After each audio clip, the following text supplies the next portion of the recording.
இது இரண்டு விதமாக அதை பிரிச்சுக்கலாங்கன்னா, காவல்துறையினுடைய நடவடிக்கை அண்ணன் சீமான் அவர்களை பொறுத்தவரை அந்த வீட்டில் ஒட்டினது, அந்த அந்த சம்மன்ஸ் ஒட்டினது, அதெல்லாம் நடந்து கொண்ட விதம் ஏற்புடையது அல்ல. ஏன்னா ஒரு புகார் வந்திருக்கு, காவல்துறை விசாரிக்கணும். புகார் வந்திருக்கு, சீமான் அவர்கள் ஒத்துழைக்கணும். அது எந்த மாற்று கருத்து இல்லைங்கண்ணா. புகார் வந்திருக்கு, விசாரித்த பிறகு சார்ஜ் ஷீட் போடணும். அதெல்லாம் காவல்துறைக்கு முழு அதிகாரம் இருக்குது. ஆனால் நான் ஒரு சம்மனை ஒட்டினேன், சம்மனை யாரோ ஒருத்தர் கிழிச்சாங்க, அதனால் அவரை நான் தூக்கிட்டு போனேன், அவரை போலீஸ் ஸ்டேஷனில் போய் அவங்க என்னை அடித்தாங்கன்னு போலீஸ் நானே கம்ப்ளைண்ட் கொடுத்தேன், எனக்கு அது ஏதோ ஒரு இடத்துல தமிழகத்தினுடைய காவல்துறை தன்னுடைய அதிகாரத்தை தவறாக பயன்படுத்துகின்றார்களோ என்கின்ற ஐயம் எனக்கு ஏற்பட்டுச்சு. ஏன்னா சம்மனை பொறுத்த வரைக்கும் நான் எக்ஸ்பிளைன் பண்ணுறேங்கண்ணா. ஏன்னா பல பேர் பல கருத்துக்கள் சொல்கிறாங்க. சம்மன்கிறது என்ன அப்படின்னா, ஒரு காவல்துறை அதிகாரியோ ஒரு கோர்ட்டோ யாராவது நான் விசாரிக்கணும், அவங்கள்ட்ட ஒரு இன்ஃபர்மேஷன் இருக்குது, நான் கேதர் பண்ணணும் அப்படின்னா சம்மன் பண்ணி வர சொல்லுவாங்க. நீங்கள் நானும் தொடர்ச்சியாக அந்த சம்மனுக்கு போகலை, முதல் சம்மன் கொடுப்பாங்க போகலை, ரெண்டாவது சம்மன் கொடுப்பாங்க போகலைன்னா அது கோர்ட்டு மூலமாக வாரண்ட்டாக மாறும், அது பிடி வாரண்ட்டாக மாறும். அப்போ கண்டிப்பாக போடணும். இன்றைக்கி சம்மன்ஸ் எப்படி ஆகிப்போச்சுனாங்கன்னா, எந்த விதத்திலும் அனுப்பலாம், இமெயில் அனுப்பலாம், வாட்ஸ்அப்பில் அனுப்பலாம். சீமான் அவர்களை போன்ற அரசியல் தலைவர்கள் எங்கே இருந்தாலும் அந்த லோக்கல் கான்ஸ்டபிள் மூலமாக மேடைக்கு சர்வ் பண்ணலாம். அவர் கிருஷ்ணகிரி தருமபுரி பக்கத்தில் இருக்காருன்னா அங்கே போய் சர்வ் பண்ணலாம். ஸோ வீட்டு வாசலில் சர்வ் பண்ணுறது எனக்கு புரியலைங்கண்ணா. வீட்டுக்குள்ளே போய் சீமான் அவர்கள் மனைவி கையில் அந்த சம்மனை கொடுக்கலாம், அதுதான் முறை. வீட்டுக்குள்ளே யார் இருக்காங்க அவங்க கையில் சம்மனை கொடுத்து கையெழுத்து வாங்கி ஃபோட்டோ எடுத்துகிட்டு போவாங்க. நான் சம்மன் கொடுத்துட்டேன், நான் சம்மன் கொடுத்த பிறகு தப்பிச்சுட்டு போகிறாங்க அப்படின்னா அது வாரண்ட்டாக மாறும்.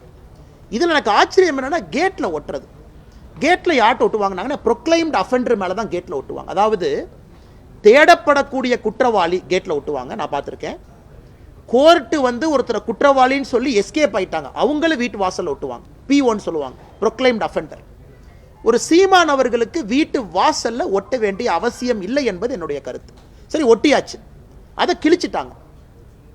எப்போ அதை ஆக்ட் பண்ணணும்னா, அடுத்த நாள் சீமான் அவர்கள் 11 மணிக்கு வரல அப்படின்னா தான் காவல்துறை நடவடிக்கை எடுக்கணும். ஏன்னா நான் வீட்டுக்கு வந்தேன், நான் சம்மன் ஒட்டிட்டேன், காலைல 11 மணிக்கு வரணும்னு நான் சொல்லியிருக்கேன், நீ சம்மனை கிழிச்ச என்னமோ பண்ணிட்டேன், அப்போ கிழிச்சாளுக்கு தெரியும் 11 மணின்னு. அப்போ நீ சீமான் அவர்கள்ட்டையோ அவங்க துணைவியாருக்கோ அவங்க நண்பர்களுக்கோ சொல்லியிருக்கணும். அடுத்த நாள் 11 மணிக்கு வரல அப்படின்னா நடவடிக்கை. அப்புறம் அவங்க இன்ஃபர்மேஷனை பார்த்து தானே கிழிச்சிருப்பாங்க. அதனால் எனக்கு காவல்துறை நடந்து கொண்ட விதம், பத்திரிகையாளர்கள்ட்ட காவல்துறை நடந்து கொண்ட விதம், ஏன்னா யாரோ ஒருத்தர் அந்த பாதுகாவலர் ஒரு கன் எடுக்கிறார், நானும் பார்த்தேன், எக்ஸ் சர்வீஸ்மேன் கன் எடுக்கிறாங்க, அதை பத்திரிகை நண்பர்கள் நீங்களும் படம் பிடிக்க போகிறீங்க, அங்கெல்லாம் தேவையில்லாத பல விஷயங்கள். அதனால் தமிழகத்தினுடைய டிஜிபி முதலமைச்சர் அவர்கள் சீமான் அவர்கள் மீது நடவடிக்கை எடுக்கணுமா, ஆதாரப்பூர்வமா, அதை எடுத்துக்கங்க. ஏன்னா அவரும் தனி மனிதன் தான், விசாரணை பண்ணணுமா, அவருக்கு எந்த எக்ஸம்ஷனும் கிடையாது, அவரு விசாரணைக்கு போகணும், எல்லாம் ஓகே.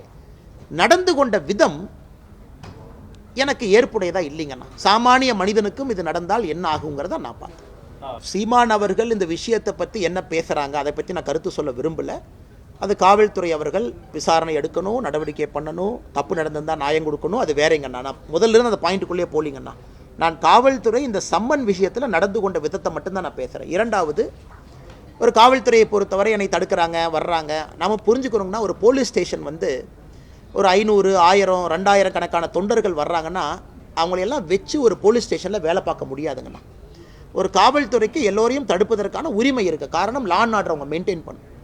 ரோட்டை மறித்து உட்காரலாம், லா அண்ட் ஆர்டர் கைவிட்டு போகலாம், எமோஷனல் கேடர்ஸ் இருப்பாங்க, பேரிகேட்ஸ் போடுவாங்க. அதை பற்றி எனக்கு கருத்து இல்லைங்கண்ணா. என்ன நடந்துச்சு, எவ்வளோ போலீஸ் டிப்ளாய் பண்ணியிருந்தாங்க, அதை பற்றி நான் சொன்னது தவறாக போயிடும். அதே மாதிரி போலீஸ் ஸ்டேஷனுக்குள்ளே ஒரு என்கொயரி பண்ணும்போது ஒரு என்கொயரி பிளேஸ், அது கூட லாயர்ஸ் இருக்கலாம், சம்மந்தப்பட்ட நபர்கள் இருக்கலாம், கேஸுக்கு சம்மந்தப்பட்டவங்க இருக்கலாம். இல்லை நான் கூட ஒரு 10 பேர் போவேன், 20 பேர் போவேன், 30 பேர் போவேன்னா அது போலீஸ் ஸ்டேஷனாக இருக்காது, அது வேறு மாதிரி மாறிடுங்கண்ணா. அதை தடுப்பதற்கும் காவல்துறைக்கு உரிமை இருக்குது. ஆனால் இந்த கேஸை பொறுத்த வரைக்கும் காவல்துறை ஆரம்பத்திலிருந்து கடைசி வரை நேர்மையாக நடந்துக்கிறாங்க அப்படிங்கிறத நம்ம பார்க்க முடியும். அதை பொறுத்து அந்த கேஸே நேர்மையாக நடக்குதான்னு சொல்ல முடியும். அதனால் காவல்துறை நேர்மையாக ஒளிவு மறைவு இல்லாமல் டிரான்ஸ்பரண்டாக நடந்தாங்கன்னா நாளைக்கு எல்லோருக்கும் காவல்துறையின் மீது நம்பிக்கை வரும். செய்திகளை உடனுக்குடனும் துல்லியமாகவும் தெரிந்து கொள்ள சப்ஸ்கிரைப் பண்ணுங்க.